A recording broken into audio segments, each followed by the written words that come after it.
जय हिंद दोस्तों, मैं शुभम आप सभी का स्वागत करता हूं आपके अपने YouTube channel HD dream institute में।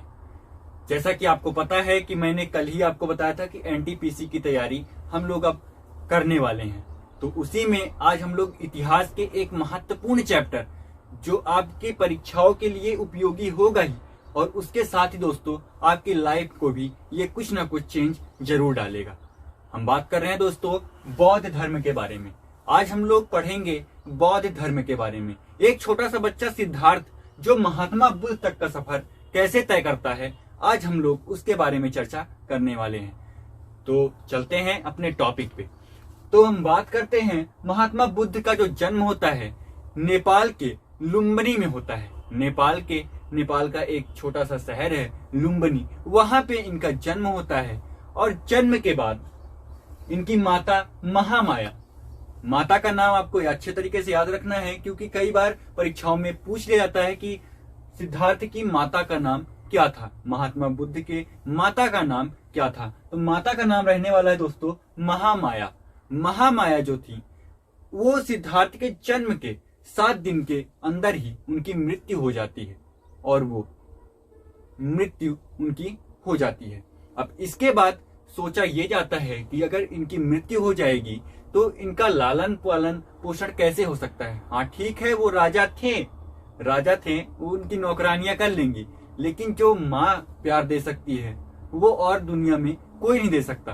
ठीक है, तो इनकी शादी, शुद्धोधन जी की शादी गौतमी से, प्रजापति गौतमी से करवा दी जाती है। और गौतमी कौन थी? तो ये महामाया की बहन थी। महामाया की छोटी बहन थी प्रजापति गौतमी। प्रजापति गौतमी की शादी अब शुद्धोधन से करवा दी जाती है।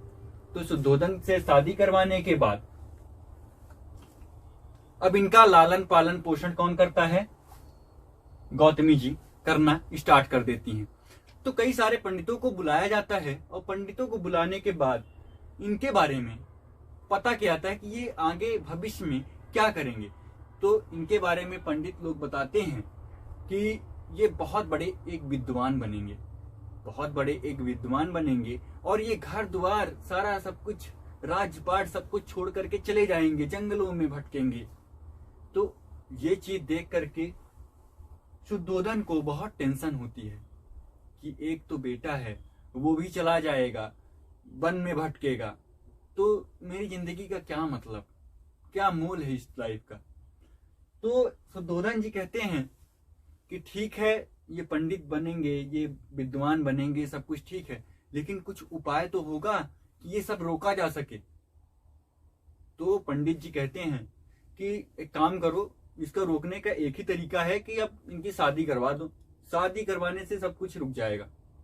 अब एक ही उपाय है, बाकी तो कोई उपाय हमको समझ में नहीं आ रहा है, लेकिन एक ही उपाय है कि इनकी शादी करवा दो। तो इनका विवाह हो जाता है यशोधरा जी से। उस टाइम की सबसे सुंदर लड़की से इनकी शादी हो जाती है, जिनका नाम क्या था? यशोधरा। यशोधरा से इनकी शादी हो जाती है, शादी करवा दी जाती है, ताकि ये क्या कर सके, जंगलों में ये ना घूमे और इनको उतना ज्ञान की प्राप्ति ना हो। केवल इसलिए ताकि इनका राजपाट, शुद्धोधन जी का राजपाट कौन संभालेगा यार? एक ही बच्चा है और वो भी चला जाएगा जंगल में, तो इनका राजपाट कौन संभालेगा? तो इसीलिए ये क्या करते हैं, एक गेम खेलते हैं कि भैया इनकी शादी करवा दो। तो इनके 16 वर्ष की उम्र में ही शादी हो जाती है। कब हो जाती है? 16 वर्ष की उम्र में शादी हो जाती है इनकी। 16 वर्ष की उम्र में ही इनकी शादी करवा दी जाती है। किसकी? सिद्धार्थ की शादी हो जाती है। किससे? यशोधरा जी से। आपसे कई बार क्वेश्चन में पूछा गया है, ये भी याद रखिए, कुल, इनका कुल क्या था? ये शाक्य कुल में जन्म लिए थे। किसमें? शाक्य कुल में। ये थोड़ा सा इंपॉर्टेंट था, इसलिए मैंने आपको बीच में ही रोक करके बता दिया कि शाक्य कुल में ये जन्म लिए थे।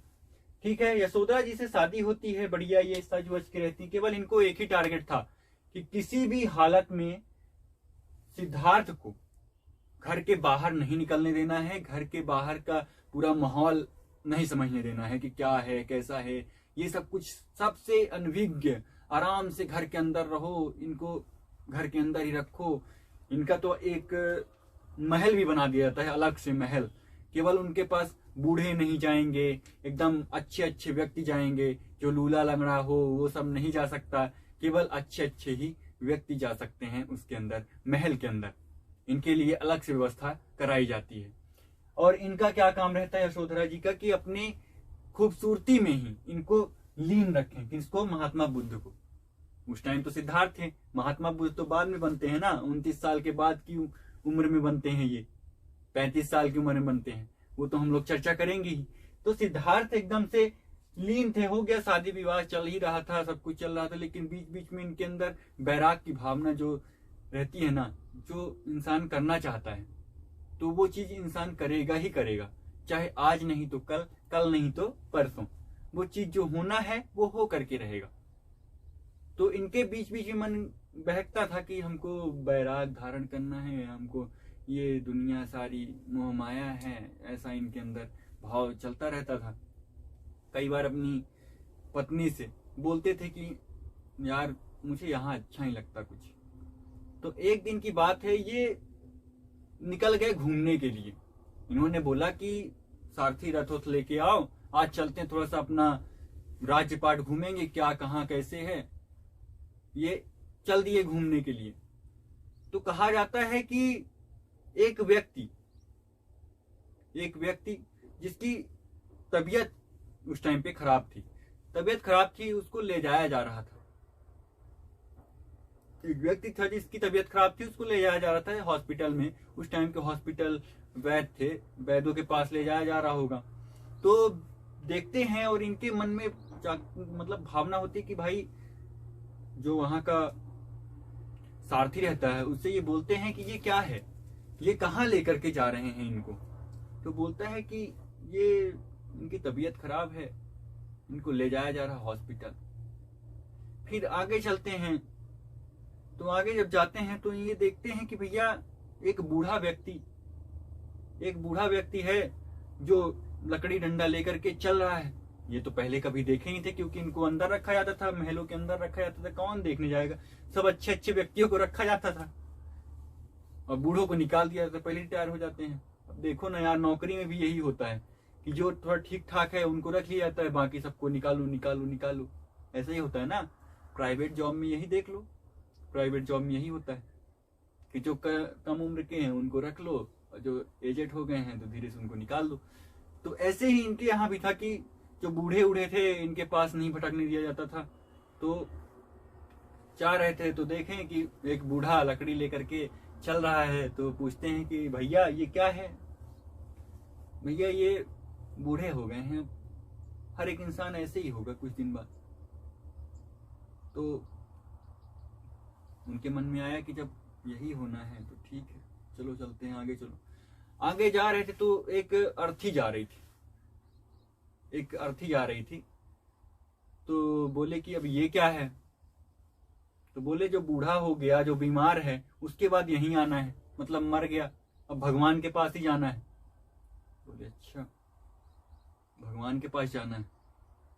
बोले ठीक है, चलो आगे चलो। तो एक ऋषि बैठे हुए थे वहां, और वो यज्ञ में लीन थे एकदम, मतलब अपने में ही बिजी थे। तो बोले अब ये कौन है भैया? तो ये बोले कि वो जो मरा हुआ व्यक्ति था ना, मैंने बताया ना, जो लेटे हुए राम नाम सत्य करते हुए लेके जा रहे थे जो, तो वो भगवान के पास गया ना, इनका डायरेक्ट कनेक्शन है भगवान से। ये अभी से जिंदा में ही ये भगवान से कनेक्शन करके बैठे हुए हैं। तो बोले अच्छा, तो इनका ज्यादा अच्छा है, जब सब कुछ होना जाना भगवान के पास ही है तो इतना मोह माया सारा कुछ रख के क्या मतलब, इस जिंदगी में क्या मतलब यार, जब जाना वही है भगवान के पास ही। वो मरने के बाद जा रहा है, ये जिंदा में ही भगवान को पकड़ लिए। तो बोले ठीक है चलो, घर लेके चले।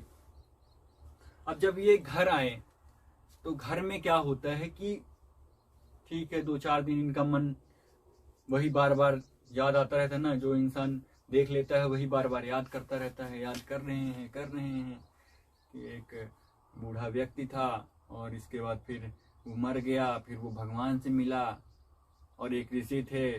ऐसे ही इनके दिमाग में चल रहा होता है। धीरे धीरे ऐसे ही लाइफ खिसक ही रही थी कि एक दिन पता चला कि इनकी जो पत्नी है यशोधरा जी, उनका वो गर्भ से है, मतलब उनके बच्चा होने वाला है। तो ठीक है, अब इनको और टेंशन हो गई भैया कि अभी तो एक पत्नी थी, अब मुझे जाना था जंगल में, अब क्या किया जाए। अब ये सोच रहे हैं, अपने में दिमाग इनका चल रहा है, क्योंकि जिसका जो काम है, मैंने बताया ना, जो जिसका काम है, जो वो करना चाहता है, अगर लगन से करना चाहता है, तो उसके लाइफ में केवल वही दिखेगा, बार बार। अब इन्हीं सारी टेंशनों के बीच ये सोच ही रहे थे कि अब क्या किया जाए, क्या ना किया जाए। तो कुछ दिन बाद ऐसे चलता रहता है प्रोसेस। इसके बाद ये सोचते हैं चलो ठीक है, जो भी होगा अब देखा जाएगा, अब क्या हो सकता है, अब कर ही क्या सकते हैं लाइफ में। फिर इसके बाद होता क्या है यहाँ पे दोस्तों, कि कुछ दिन बाद एक इनके यहाँ जो घर में पल रहा था बच्चा, वो अब हो जाता है। तो सारी दासियां वासियां खुशी होकर के आती हैं भैया कि महाराज को बधाई हो, आपके घर में एक पुत्र ने जन्म लिया है, सिद्धार्थ जी को बधाई हो, महाराज जी को बधाई हो। ऐसे करके आती रहती हैं और बोलती हैं कि ये लीजिए साहब। उस टाइम पे चलता था कि भैया जैसे ही कुछ अच्छा काम हुआ तो राजा अपने यहाँ से कंठी माला उतार के दे देते। वही खुशी खुशी लेकर के आई थी लड़की, भैया लड़का लेकर आई कि लीजिए भैया कि आपके यहाँ एक पुत्र की प्राप्ति हुई है, बहुत खुशी होकर के आई। इसके बाद उनके मन से निकला कि एक तो मेरी जिंदगी वैसे भी बेकार चल रही है, एक तो पहले से ही बीवी है, एक और बच्चा आ गया, मुझे जाना है वन में, मुझे ज्ञान चाहिए, ये सारा उनके मन में पहले ही चल रहा है। तो बोलते हैं राहुल, राहुल का मतलब होता है कि रास्ते में कांटा, रास्ते की बाधा, मतलब लाइफ तो ऐसे ही बेकार चल रही है इनकी, और ऊपर से एक और आ गया है, रास्ते का कांटा हो गया इनके लिए तो रास्ते का कांटा ही हो गया भैया। अब अगर जो बीवी बस को छोड़ के आते तो ठीक है, अब बीवी के साथ एक बच्चे को छोड़ करके जाएंगे जंगल, तो अब गांव समाज क्या बोलेगा कि बताओ, बीवी तो थी ही, बच्चे को भी साथ में छोड़ के चले गए। अब इनके दिमाग में यही चल रहा था, उन्होंने रख दिया राहुल। अब दासियां खुशी होकर के गईं यशोधरा जी के पास, बोली राहुल राहुल राहुल। यहां से इनके पुत्र का नाम पड़ गया राहुल। इनके पुत्र का क्या नाम था दोस्तों? पुत्र का नाम था राहुल।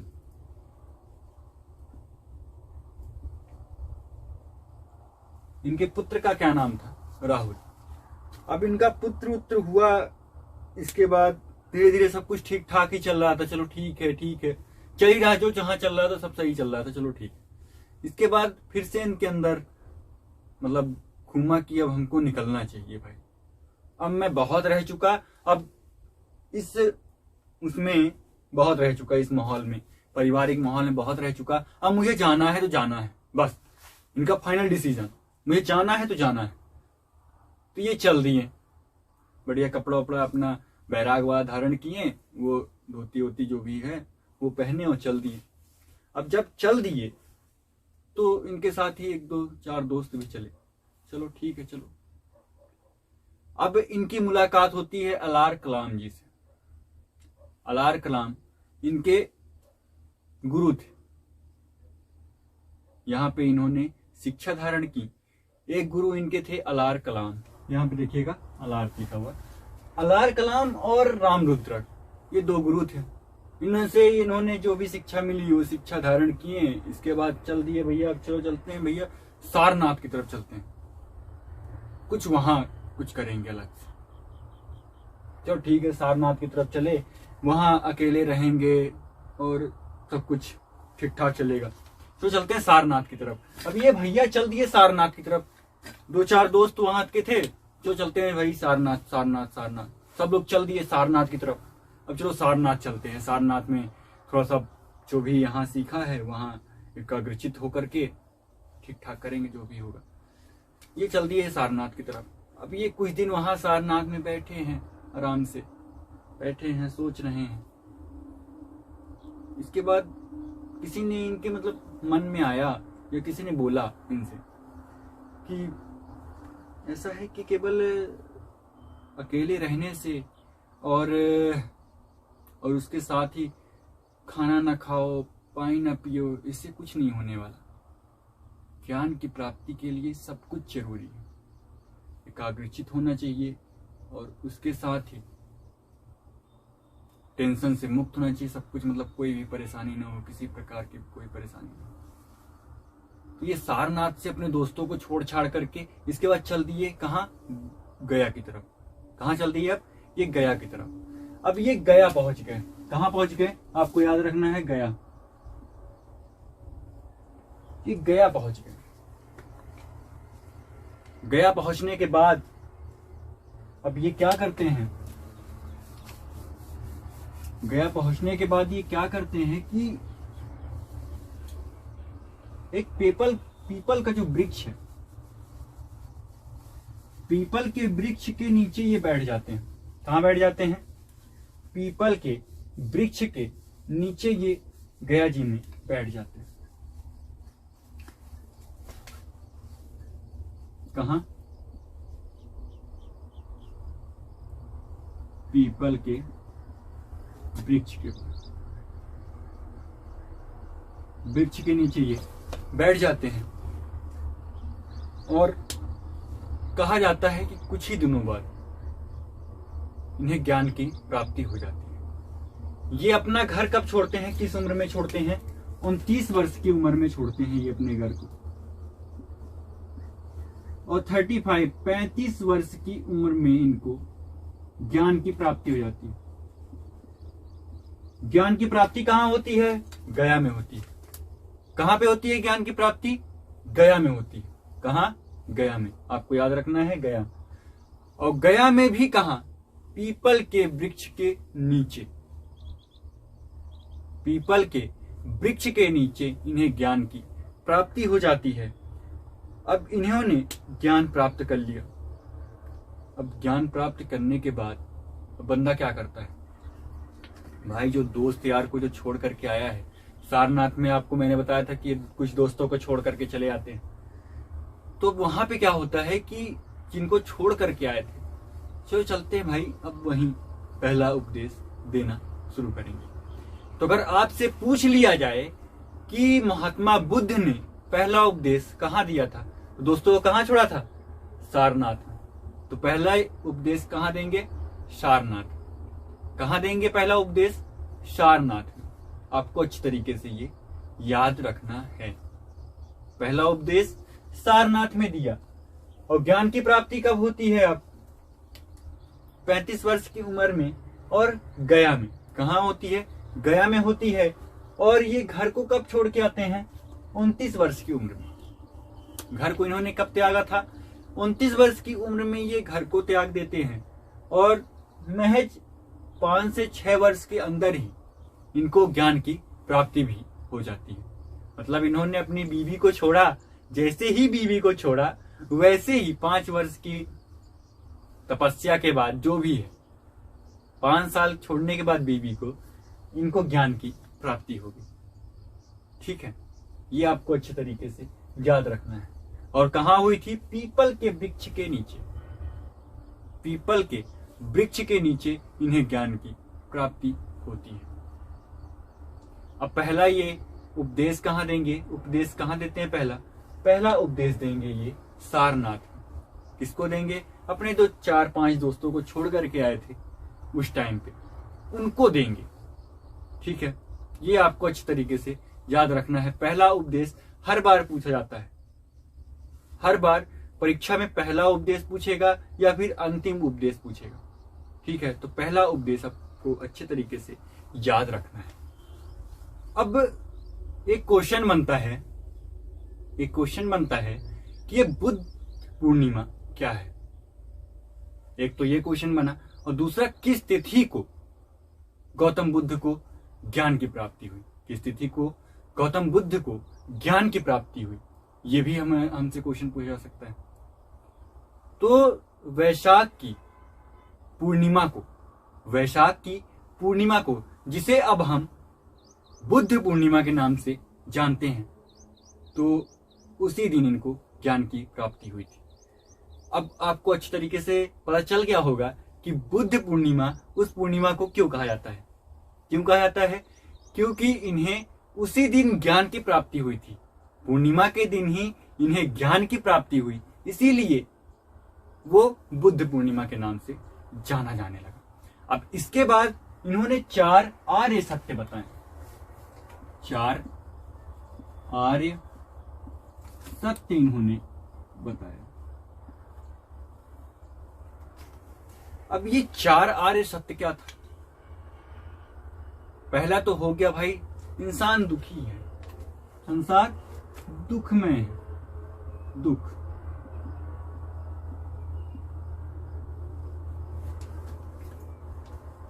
संसार जो है ना दुख में।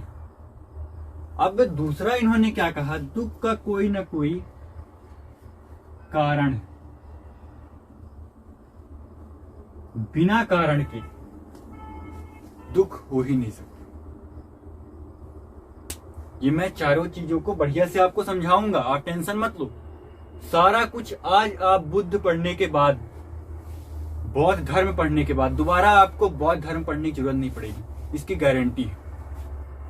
आप एक बार पूरी क्लास को देख लो, इसके बाद बौद्ध धर्म दोबारा आपको पढ़ने की जरूरत नहीं है। मैं सारी छोटी से छोटी चीजों को आपको एक्सप्लेन कर दूंगा, दोबारा आपको बौद्ध धर्म पढ़ने की जरूरत नहीं पड़ेगी।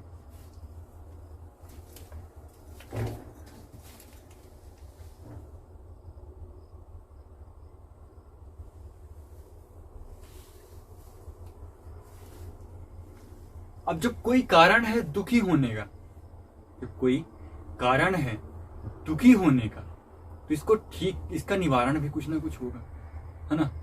दुख को समाप्त किया जा सकता है। यहां पे तीसरा हो जाएगा आपको, दुख को समाप्त किया जा सकता है। ठीक है। अब चौथा इन्होंने बताया कि दुख को समाप्त कैसे करना है। दुख को समाप्त कैसे करना है? जैसे देखिए, सबसे बड़ी चीज है कि अगर कोई इंसान दुखी है ना, तो उसकी इच्छा जो है ना, इच्छा का मतलब समझ रहे हो कि हमें ये चीज पाना है। जैसे हमें लगता है कि हमें नौकरी पानी है, नौकरी पानी है, इसलिए हम दुखी हैं, अंदर से, मन से बहुत दुखी हैं कि किसी भी हाथ में हमें नौकरी पानी है। उसके लिए हम लोग दिन रात परिश्रम कर रहे हैं, सब कुछ कर रहे हैं, फिर भी नौकरी मिल नहीं रही है। क्या करेंगे, क्या नहीं करेंगे, दिन भर चलता रहता है। अब किसी को, अब मान लो किसान है कोई, अब किसान को इस बात की टेंशन है कि भाई पानी नहीं गिर रहा है, हमारी फसल सूखी जा रही है, अब मैं क्या करूं। मतलब हर एक इंसान जो है ना, अंबानी जी भी दुखी है। अब अंबानी जी को ये टेंशन है कि भाई आज मैंने इतने 100 करोड़ कमा लिया, मान लो एक दिन में उन्होंने 100 करोड़ कमा लिए, अब मुझे 150 करोड़ कैसे करना है, 150 करोड़ मुझे एक दिन में कैसे कमाना है, वो ये सोच करके दुखी है। कभी लॉस लग गया तो उसके लिए दुखी है। तो दुनिया में हर एक इंसान दुखी है, दुनिया में हर एक इंसान दुखी है। और कारण क्या है? उसकी इच्छा। अगर आपकी इच्छा नहीं है कि भाई हमको नौकरी नहीं करना है, जाओ तेल लेने, नौकरी नहीं करनी, और किसान बोल दे अब मुझे फसल हो या ना हो, फसल हो या ना हो मुझे फर्क नहीं पड़ता, काहे दुखी रहोगे? काहे को दुखी रहोगे तुम? दुख का कारण क्या है? इच्छा। दुख का कारण, अगर दुख ने जन्म लिया है तो दुख की माता कौन है? इच्छा। अगर आप किसी के पीछे पड़े हो, समझ रहे हो ना, किसी के अगर पीछे पड़े हो, अगर वो नहीं मिल रहा है तो आप दुखी हो। आप अगर दुखी हो तो इसके पीछे कौन है कारण? इच्छा। इच्छा ने ही जन्म दिया है दुख को। अब इन्होंने क्या किया? ठीक है, दुख का कारण है, सब कुछ सही है। अब इन्होंने बताया कि इसको खत्म कैसे किया जाए, इसको समाप्ति के क्या मार्ग है। समाप्ति के मार्ग भी तो बताना पड़ेगा। कि तो ठीक है, तुमने बता दिया भैया कि दुखी हैं, इच्छा है, हमारी इच्छा ने हमें दुखी करके रखा है, तब इसे समाप्त कैसे किया जाए। अब समाप्ति के लिए भी इन्होंने बताया है उपाय कि इसको समाप्त कैसे किया जा सकता है। अपनी इच्छा ही न रखो, किसी भी चीज की इच्छा ही न रखो। जो मिल गया वो हमारा है, जो नहीं मिला अब उसके लिए क्या कर सकते हैं। अब ऐसा ना कर लेना कि पता चला कि नौकरी करने के लिए आपकी नौकरी की इच्छा ही खत्म हो जाए, ठीक है ना। अब नौकरी मुझे करनी ही नहीं, जाओ। दुख का कारण है इच्छा। अब इच्छा ही खत्म कर लो, इच्छा ही खत्म कर लो, पंचायत ही सारी खत्म हो जाएगी। जा, मेरे पास इच्छा ही नहीं है, खत्म सारा कुछ। अब जा, जो करना कर लो, अब मैं स्वतंत्र हूं, मेरे पास कोई इच्छा ही नहीं है। तो दुख कहां से रहेगा। दुख तो अपने आप ऑटोमेटिक सारा दुख खत्म हो जाएगा। इच्छा ही नहीं है भाई, मुझे कुछ नहीं चाहिए, नहीं चाहिए मकान बंगला गाड़ी घोड़ा, कुछ नहीं चाहिए। जो है मेरे पास उतने में संतोष है, मुझे नहीं चाहिए, जाओ, ठीक है। तो इन्होंने 4 आर्य सत्य बताए, जो मैं आपको बता दिया हूं कि 4 आर्य सत्य क्या थे इनके। अब हम बात करेंगे बौद्ध धर्म के साहित्य के बारे में। अब हम चर्चा करने वाले हैं बौद्ध धर्म के साहित्य के बारे में।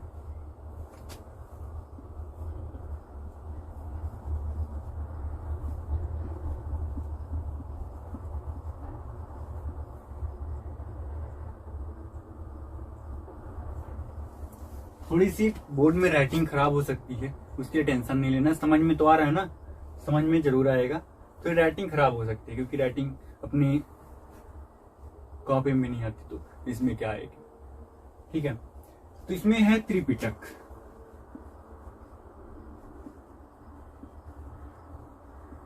त्रिपिटक, अब त्रि का मतलब 3। अब इसमें कुछ ना कुछ 3 चीजें होंगी। तो पहला है विनय पिटक।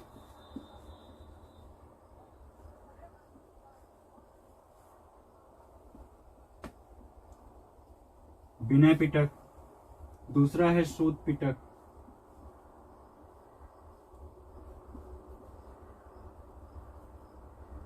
अब तीसरा है आपका अभिधम्म पिटक,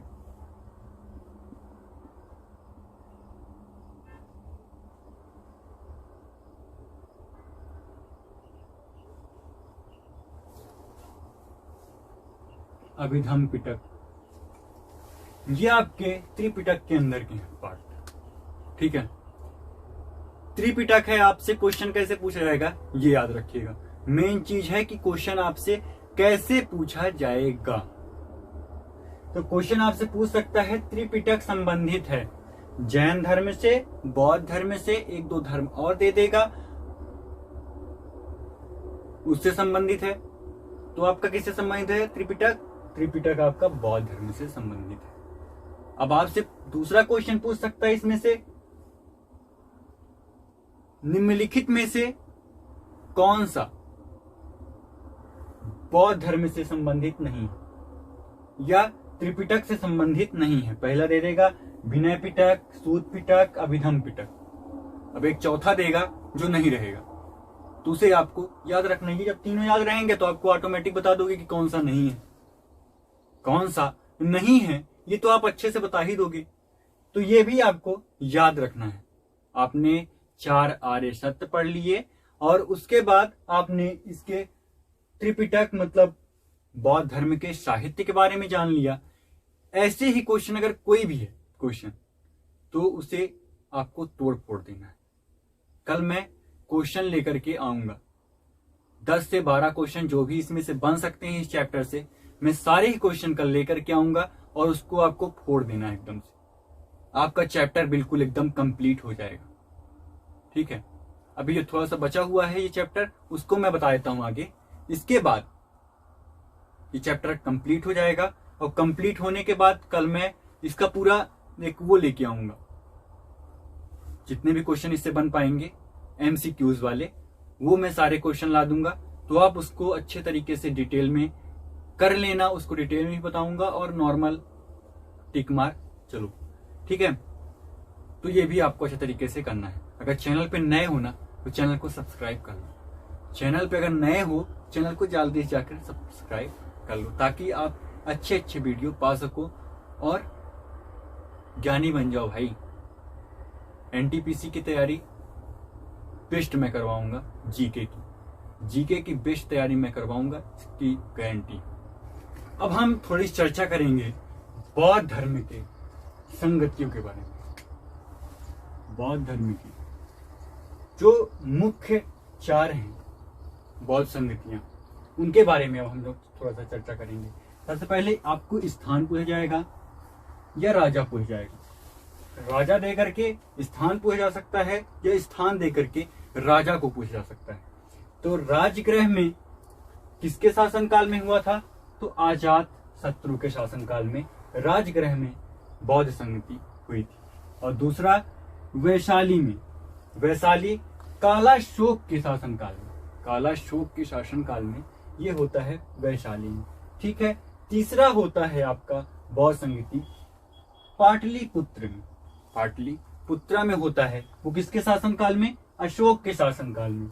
और चौथा होता है आपका कुंडलवन में, चौथा होता है आपका कुंडलवन में, जो कनिष्क के शासनकाल में होता है। किसके शासनकाल में होता है? कनिष्क के शासनकाल में होता है। ठीक है। ये भी आपको अच्छे तरीके से याद रखना है, क्योंकि क्वेश्चन में आपसे ये पूछा जा सकता है कि राजगृह में बौद्ध संगति हुई थी किसके शासनकाल में? किसके शासनकाल में राजगृह में बौद्ध संगति हुई थी? तो अजात शत्रु के शासनकाल में हुई थी। और कालाशोक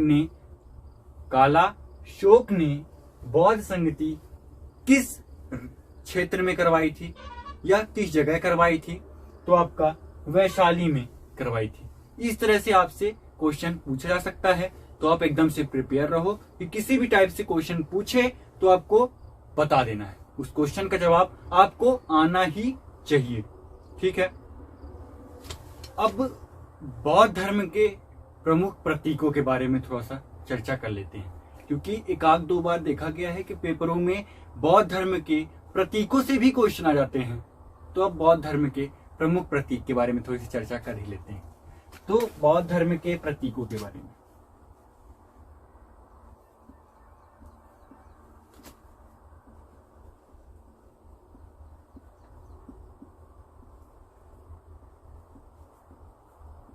बौद्ध धर्म के प्रतीक। अब हम बात करेंगे बौद्ध धर्म के प्रतीक के बारे में। तो अगर आपसे कहीं पूछ लिया जाए घोड़ा दिया रहे, अब बोले कि बौद्ध धर्म में घोड़ा किसका प्रतीक है? तो घोड़ा आपका घर छोड़ने का प्रतीक है। घर छोड़ने का प्रतीक है। इसके बाद आपसे पूछ लिया जाए चक्र क्या है? चक्र किसका प्रतीक है? तो भैया चक्र प्रतीक है आपका प्रथम उपदेश।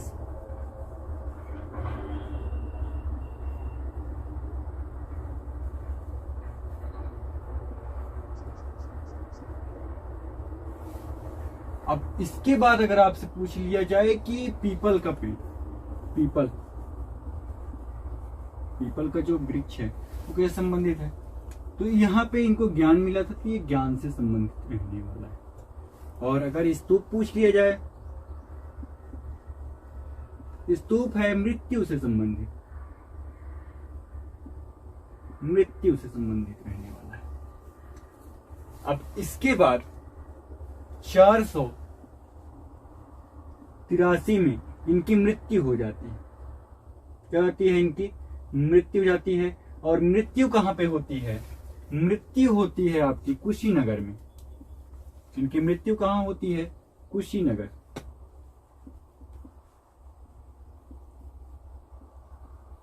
कुशीनगर में इनकी मृत्यु हो जाती है। ये भी आपको अच्छे तरीके से याद रखना है।